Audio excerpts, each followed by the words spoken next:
상대적으로 어느 지역의 움직임이 강해졌고 가격대가 조금 세진다라고 하면 바로 옆에 있는 지역은 대안처가 될 수 있기 때문에 이 지역이 상대적으로 저평가 구간에 접어든다. 공급은 적은데 수요는 이제 많고 그러니까 전세 가격이 올라갈 수밖에 없다. 그러니 오히려 이런 것들을 처음부터 찾는 게 좋다라고 말씀을 드리고 있고요. 그 1단계고요. 네, 또 이제 아파트 가격은 계속 오르고 그렇다고 집을 사기는 이제 뭐 당장 좀 어렵고 그래서 이 전세를 끼고 집을 좀 사고 싶은 분들도 있을 것 같습니다. 네네. 제가 책 내용 보니까 이제 상승장 후반부의 갭 투자는 좀 네. 달라야 한다 이런 말씀을 하셨는데 네. 지금 상황에서 갭 투자 어떻게 생각하시나요? 사실 갭 투자라고 하는 부분에 대해서 약간 색안경을 끼고 보시는 분들이 분명히 있다라고 생각을 해요. 그게 저는 개인적으로는 이걸 가지고 굉장히 과도한 욕심을 부리는 분들한테는 좀 문제가 있을 수 있다라고 판단을 하는데 정말 구입할 자금이 부족한데 이 상황에서 뭔가 할 수 있는 방법을 찾는 분들한테는 뭐 나름대로 굉장히 좋은 방법이라고 저는 생각을 하고요. 특히나 이제 상승 후반부 저는 이제 그때 책에서는 그 갭 투자를 하는 시기라고 해서 분리를 했던 게 침체장과 이제 상승장인데요. 지금 이제 상승장이거든요. 상승장 같은 경우는 이미 많은 곳이 올라 있는 상황이고요. 그리고 그러다 보니까 투자할 곳들은 투자하거나 또는 입지가 좋은 곳들은 굉장히 많이 올라 버린 상황. 이 상황이니까 이분들은 대안을 찾을 수밖에 없다. 그렇기 때문에 자금이 부족한 분들은 이제 아무래도 점점 주변지로 갈 수밖에 없는 것 같고요. 그렇다면 지금 현재 전세 가격이 오르는 지역이라고 하면은 일반인들이 선호하는 지역이면 틀림이 없다라고 저는 생각을 해요. 그렇기 때문에 선호하는 지역에 전세 가격이 올라가는 지역이라면 내가 투입되는 자금이 부족하더라도 내가 집을 구입하는 데서는 향후 내가 조금만 더 고생을 하게 되면 나중에 그 집에 들어갈 수 있는 거니까 이런 투자는 굉장히 좋은 것 같다라고 생각이 들고요.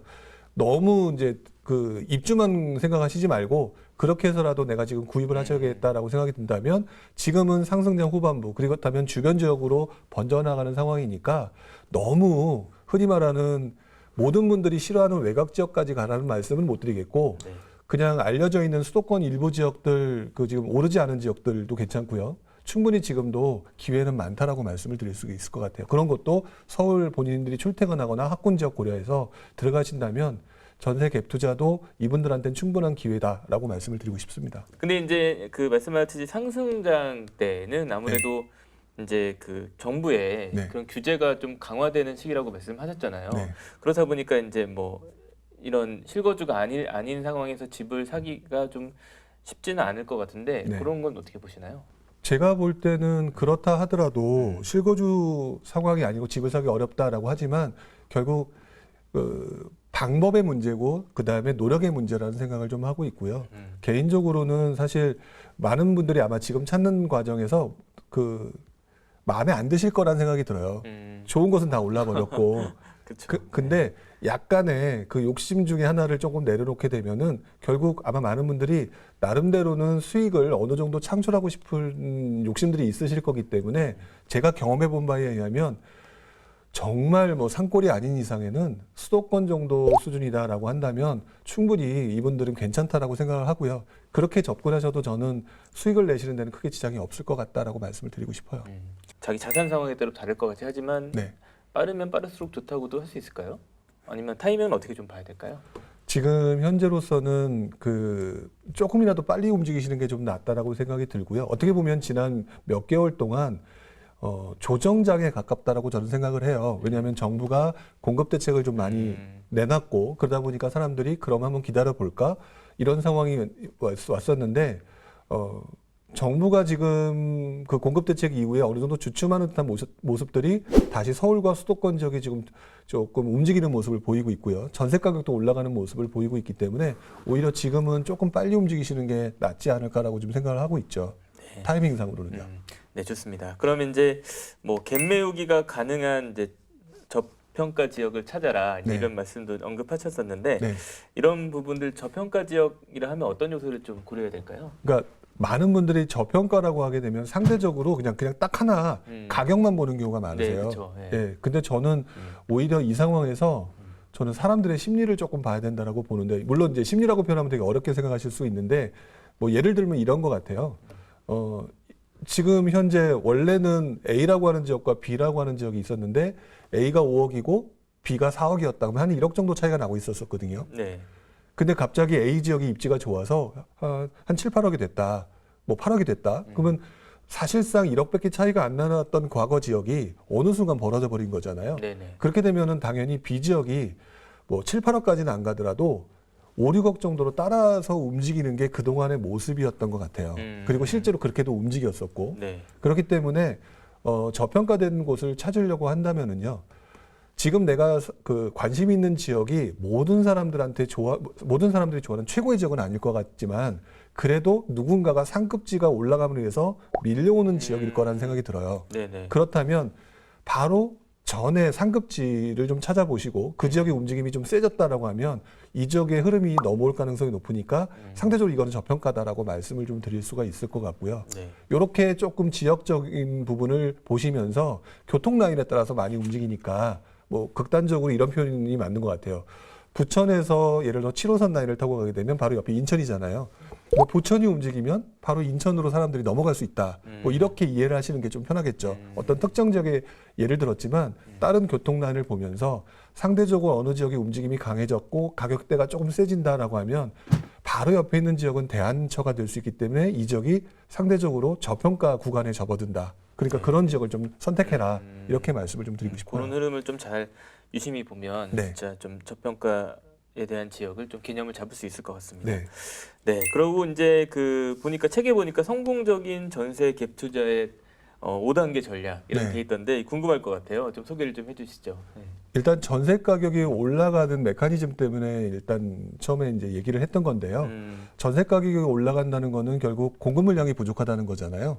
그렇기 때문에 저는 처음에 어떤 지역이든지 입주 물량이 감소하는 지역을 찾아라라고 얘기를 드려왔었어요. 그게 이제 저는 첫 번째라고 말씀을 드리고, 그러니까 입주 물량이 감소하게 되면 뭐 매수 세력보다는 뭐 시기에 따라서 전세로 들어오는 수요도 그 공급은 적은데 수요는 이제 많고 그러니까 전세 가격이 올라갈 수밖에 없다. 그러니 오히려 이런 것들을 처음부터 찾는 게 좋다라고 말씀을 드리고 있고요. 그 1단계고요. 네. 두 번째는 만약에 그런 동네를 찾았는데 서울 수도권 같은 경우는 되게 붙어 있잖아요. 그러니까 예를 들어서 안양, 군포, 의왕 이런 동네는 아주 다닥다닥 붙어 있는 동네예요. 근데 예를 들어서 군포가 갑자기 입주 물량이 줄었다라고 해서 군포의 전세 가격이 오르는 게 아니라 만약에 안양이라든지 의왕이라는 지역이 조금 뭐라 그럴까 입주 물량이 많으면 상쇄가 돼 버리는 거잖아요. 그래서 주변의 대체 지역의 입주 물량이 어떻게 되는지 좀 확인해야 된다. 이렇게 말씀을 드려요. 물론 지방은 좀 달라요. 도시별로 움직이기 때문에 서울 수도권 같은 경우는 그렇게 두 번째로는 대체 지역의 움직임을 좀 봐라. 이렇게 말씀을 좀 드리고 싶고요. 세 번째는 침체장이냐 상승장이냐라고 하는 부분을 좀 판단을 해야 될 것 같아요. 왜 그러냐면 침체장인 경우에는 당연히 앞으로 상승장이 올 거기 때문에 중심지가 많이 오를 것 같거든요. 그리고 반대로 상승장일 때는 중심지가 많이 올랐기 때문에 자연스럽게 주변지로 넘어가게 돼 있어요. 그러니까 침체장이냐 상승장이냐라고 찾는 게 세 번째가 될 수 있을 것 같고요. 네 번째가 지금 말씀드렸던 그 침체장에는 중심지, 그다음에 상승장에는 주변지로 가는 게 맞다. 자, 이렇게 말씀드려서 네 번째를 말씀을 드릴 수 있고요. 네네. 마지막으로는 그런 동네를 찾았는데 너무 많이 올라서 내가 감당할 수 없다. 그러면 1번부터 다시 반복해라. 그렇게 해서 다시 다른 지역에서 그런 방식으로 동일하게 찾아봐라. 이렇게 말씀을 드리고 그렇게 정리를 좀 했습니다. 그러니까 그 5가지, 4가지가 앞에 4가지가 절대적인 게 아니라 네. 이제 이 지역에서 이제 그걸 적용해보고 네. 또 다른 데 적용해보고 이렇게 이제 계속 활용할 수 있는 그런 전략이라도 할 수 있겠네요. 네, 그렇습니다. 네. 네, 마지막으로 이제 부동산 투자를 시작하는 분들에게 네. 좀 현실적인 조언을 좀 한마디 해주신다면요. 지금 상승장에 들어옴으로 인해서 많은 분들이 투자로 수익을 본 사람이 많다.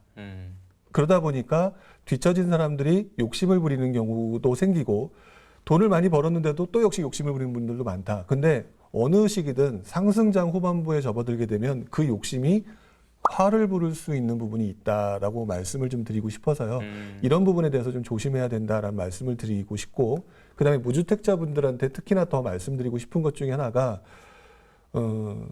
무주택자분들은 지금 본인은 주택을 구입해본 경험이 없기 때문에 약간 고정관념에 휩싸여 있을 수도 있다. 네. 그렇기 때문에 오히려 집을 구입하시고 난 다음에 경험할 수 있는 과정을 경험하지 않은 상태에서 판단하는 거는 신기루일 수도 있다. 네. 그렇기 때문에 가능하면 집을 나름대로의 최선의 선택을 통해서 구입하고 난 다음에 그 다음 그 경험을 통해서 한 발자국 한 발자국 그 자신의 그 집을 가진 상태에서 그 다음 단계로 좀 생각을 해봤으면 좋겠다. 이런 말씀을 꼭 드리고 싶어요. 그게 상승장이든 하락장이든 중요한 게 아니라 어차피 주택은 필수제이기 때문에 우리는 어쨌든 그 주택으로 인해서 희노애락을 경험할 수밖에 없는 거거든요. 그렇기 때문에 무조건 그 부분은 꼭 강조를 드리고 싶습니다. 네, 좋습니다. 오늘 이 좋은 말씀 해주셨습니다. 이런 내용들 좀 참고하셔서 내 집 마련하시는데 도움 되셨으면 좋겠습니다.